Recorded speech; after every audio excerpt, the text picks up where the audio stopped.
But Ken, I'm going to go dark here, and I'm going to say, CDMOs will tell you anything, and a lot of our questions are around how do I know that the RFP is what they, their response is what it is, and they'll say, yeah, we can do that. Are there red flags? And I know this is a huge question, but any specifics about how do I know which is the best based on them telling me exactly the truth about their services and capabilities?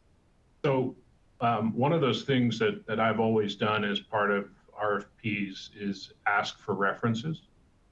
And I know, to the extent that I can talk about it, when a CDMO asks me to be a reference for another client, I'm happy to do it, right? You stay within confidentiality and because I think it's not about the quality. Well, it is, you're probably not going to give a reference that's going to give you a bad reference, right?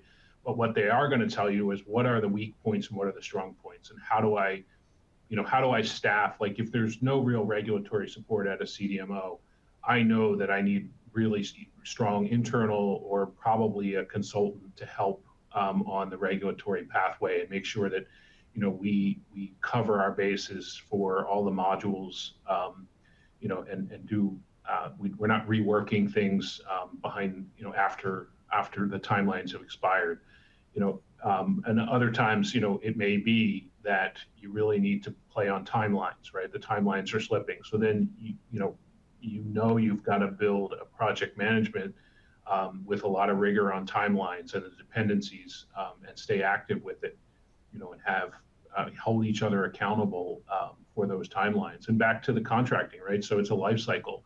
There's a selection, there's an initiation, and then there's that middle ground when you're in producing, and then you exit out, and you've got to manage that contract along the way.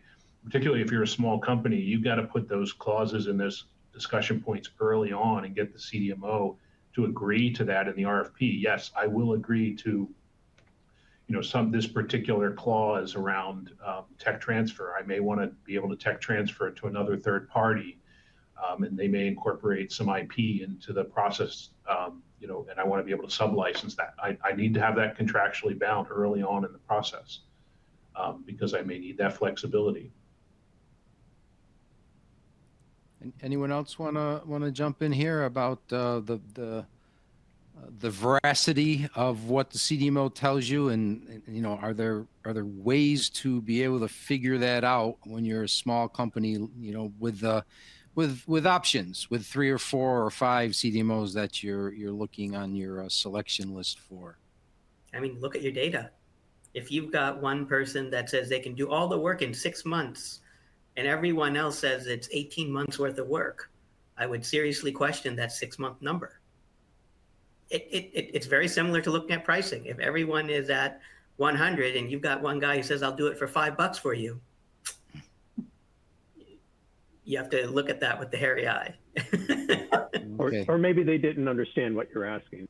Yeah. Right. Too. You have to have some conversations about more specifics of what you need from them. Yeah. All right. Great point, Marty. Sometimes the outlier just didn't understand, and maybe that's because your RFP isn't as good as it should have been. Lou, one of the things to turn the table on that is what does we as sponsors tell a CDMO that never comes to fruition, right? In terms of demand that we're going to give them, and how much business, how many other projects that we have down the pike. And I think that this is back to it's a two-way street, right?